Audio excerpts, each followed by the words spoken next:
আমরা অমুকের আদর্শের সৈনিক, আমরা অমুকের আদর্শের সৈনিক বলে যারা চিৎকার মারে, তাদের বোঝা দরকার আপনি যে নেতার পেছনে ঘোরেন সেই নেতা জীবনেও মদ খায় নাই, এ ব্যাপারে কি আপনি নিশ্চিত? ওই নেতা জীবনেও মিথ্যা কথা বলে নাই, এ ব্যাপারে কি আপনি নিশ্চিত? ওই নেতা জীবনেও ওয়াদা খেলাপ করে নাই, এ ব্যাপারে কি আপনি নিশ্চিত? এই নেতা জীবনেও কোনোদিন পরনারী স্পর্শ করে নাই, এই ব্যাপারে কি আপনি নিশ্চিত? এর কোনো ব্যাপারে আপনি গ্যারান্টি দিতে পারেন না, অথচ তার জন্য জীবন দিতে পারেন। ফাইনা তাযাবুন, কোথায় চলছেন আপনি?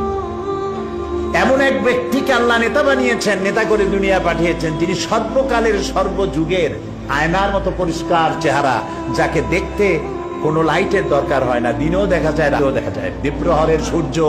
দ্বীপ্রহরের সূর্য অন্ধ অবলোকন করতে পারে, সে চোখ দিয়ে দেখে না, কিন্তু অনুভব করে দ্বীপ্রহরের একটা সূর্য উঠেছে, যার তাপ এসে তাকে বলে দেয় এখন দুপুরের রোদ, চৈত্র মাসের দুপুরের রোদ।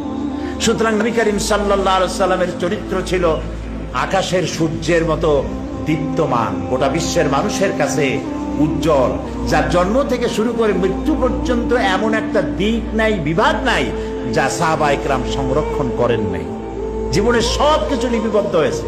আপনি কোন নেতা পাবেন এমন বলেন, একজন নেতার নাম বলেন যার লেখাপড়ার জন্ম, লেখাপড়া, মৃত্যু আর জীবনের রাজনৈতিক একটা বক্তৃতা, এছাড়া আপনি কি জানেন? আর বইতেই বা কি লেখা আছে?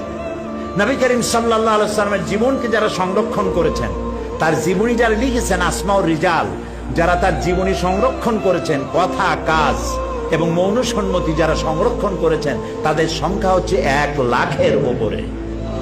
পৃথিবীর কোন মানুষের জীবনকে এইভাবে হাই পাওয়ারের মাইক্রোস্কোপ যন্ত্র দিয়ে কোন মানুষকে এভাবে দেখা হয় নাই যা দেখা হয়েছে রাসূলকে। শামাইলে তিরমিজি পড়েন, এটা বাংলা হয়ে গেছে, নামটা কি? শামাইলে তিরমিজি কিনে দেখেন, রাসূলের তুচ্ছ ঘটনাগুলিও সেখানে, তুচ্ছ কাজগুলিও, এগুলি তুচ্ছ বলছি যে গুরুত্বপূর্ণ নয়, এরকমের কেমনে দাঁত খেলাল করতেন, কেমনে হাসতেন, কেমনে বসতেন, কেমনে কাপড় পরতেন, কেমনে ঘুমাতেন, কিভাবে তিনি কথা বলতেন, কিভাবে দাঁড়াতেন, কিভাবে কোনটা কিভাবে কি করতেন, প্রত্যেকটি জিনিস লিপিবদ্ধ হয়েছে, একটি জিনিসও বাদ পড়ে নাই, সব লিপিবদ্ধ হয়েছে। পৃথিবীতে এরকম, এই রকমের কোন মানুষ, এরকম কোন নেতা পৃথিবীতে আর আসে নাই। মুহাম্মদ রাসূলুল্লাহ সাল্লাল্লাহু আলাইহি ওয়াসাল্লাম গোটা পৃথিবীর সর্বশ্রেষ্ঠ মহামানব, তার জীবনকে সংরক্ষণ করা হয়েছে পৃথিবীর মানুষকে এই পথে পরিচালিত করার জন্য।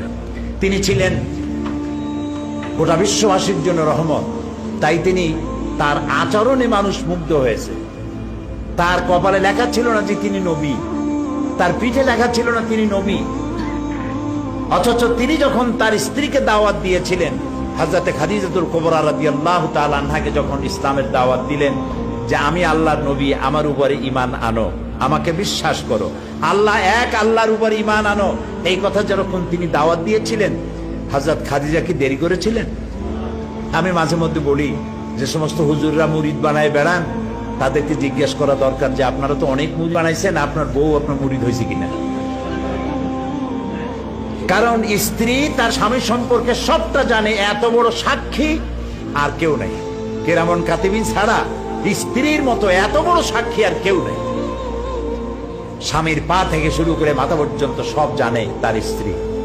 নবী করিম সাল্লাল্লাহু আলাইহি ওয়াসাল্লাম যখন দ্বীনের দাওয়াত দিলেন, হযরতে খাদিজাতুল কুবরা রাদিয়াল্লাহু তাআলা আনহা 1 সেকেন্ড দেরি করেন নাই, সঙ্গে সঙ্গে বলেছেন, আবুল কাসেম, হে কাসেমের পিতা মুহাম্মদ সাল্লাল্লাহু আলাইহি ওয়াসাল্লাম, আমি কালেমা ঘোষণা করছি, লা ইলাহা ইল্লাল্লাহু মুহাম্মাদুর রাসূলুল্লাহ। আপনার সঙ্গে আমার বৈবাহিক জীবন এই 15 বছর হলো, 25 বছরে বিয়ে হয়েছে আপনার বয়স তখন, আর তখন তার বয়স ছিল 40। নবুয়ত পেলেন 40 বছর, মাঝখানে গেল কত বছর? এই 15 বছর পর্যন্ত আপনার সাথে আমার বৈবাহিক সম্পর্ক, স্বামী স্ত্রীর ঘর কন্যা করে 15 বছর যাবত আপনার জীবনকে আমি দেখেছি। আপনি কোনো সাধারণ মানুষ নন, আপনি অবশ্যই আল্লাহর নবী, এতে কোনো সন্দেহ আমার নাই। তো নবী করিম সাল্লাল্লাহু আলাইহি ওয়াসাল্লাম, আল্লাহ তাআলা বলেছেন, ফাবিমা রাহমাত মিনাল্লাহি লিনতা লাহুম ওয়ালাউ কুনতা ফাদ্দাল গালিযাল কলবি লানফাদ্দু মিন হাওলিক। হে রাসূল, আল্লাহ আপনার প্রতি করুণা করেছেন এই যে আল্লাহ আপনার দিলটাকে নরম বানিয়ে দিয়েছেন, তাই যারাই আপনার কাছে আসে তারা আপনার সাথে সেটে যায়। যদি আপনি কঠোর মনা হতেন তাহলে যারা কাছে এসেছিল এরা সব ছিটকে পড়ত। মোহব্বত দিয়ে করেছেন। ছোট্ট ছোট্ট বাচ্চা ছেলেপেলেগুলি খেলা ছেড়ে দিয়ে রসুল যাচ্ছেন, খেলা ছেড়ে দিয়ে দৌড়ে রসুলের কাছে চলে যেত। রসুল্লাহ জিজ্ঞেস করতেন তাদেরকে, কেমন আছো, কি অবস্থায় আছো, খেলাধুলা কেমন চলছে জিজ্ঞেস করতেন। এভাবে একটা ছেলেকে তিনি বেশ ভালোবাসতেন, প্রায় তাকে ডাকতেন, দেখতেন। পরপর 3 দিন পর্যন্ত ছেলেটাকে দেখা গেল না। তখন তিনি ছেলেদের জিজ্ঞেস করছেন, ওই ছেলেটা কোথায়? তারা বলল বোধহয় অসুস্থ হবে, বাড়ি কই? বাড়ির সন্ধান তারা দিল। রসুল্লাহ জানতে পারলেন সেটা এক ইহুদির ছেলে। তিনি চলে গেলেন বাড়ির ভেতরে এবং ওই বাচ্চার কাছে গিয়ে বসলেন, গায়ে হাত দিয়ে দেখলেন অনেক জ্বর, হাত পুড়ে যায়। রাসূলুল্লাহ কপালের উপরে হাত রেখেছেন, ছেলের জ্বর নাই। বেহুশ ছেলে চোখ খুলে দেখছে রাসূলুল্লাহ বসে আছেন, চোখ বাড়ি করছে। এই বাচ্চা বড় হয়ে যখন যৌবন প্রাপ্ত হয়েছে, বাচ্চা পড়েছে লা ইলাহা ইল্লাল্লাহু মুহাম্মাদুর রাসূলুল্লাহ। ভালোবাসা দিয়ে তিনি জয় করেছেন সবাইকে।